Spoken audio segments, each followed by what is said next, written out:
2026. Talk about spectrum policy, why it's important, what its status is right now, and what your group would like to see as spectrum policy going forward. Well, as your viewers know, I'm sure we're very informed. Spectrum is how how we communicate over airwaves, and television uses spectrum, radio uses spectrum, CB radio uses spectrum, and so do cell phones, and even your garage door opener, or your keyless car entry. All that goes over some spectrum. And what we've been arguing at IIA is that we need to have more spectrum available and richer spectrum available, so that more people can have access. I mean, one of the things that happens, as many of us know, is you get caught in a place where either a cloud goes by, or you turn a corner and you lose a connection, or you're at a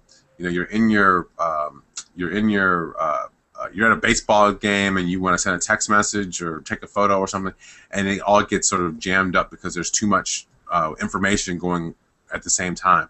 So you need more spectrum. You need richer spectrum. I know there's some spectrum that's been available through television stations. The FCC has been trying to give back to auction off, because when we made the transition to the digital transition, so now everyone gets their television digitally, there's all that analog TV spectrum that's laying fallow, that's just not being used.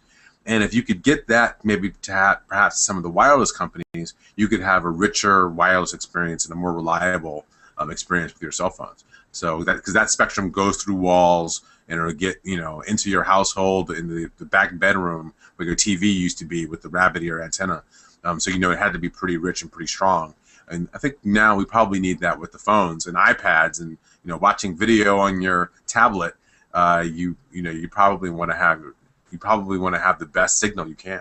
Are you saying that the spectrum left over from the analog to digital television transition is lying fallow now? It hasn't been reallocated? Yeah, a lot of that spectrum is sitting still with the television stations who leased it.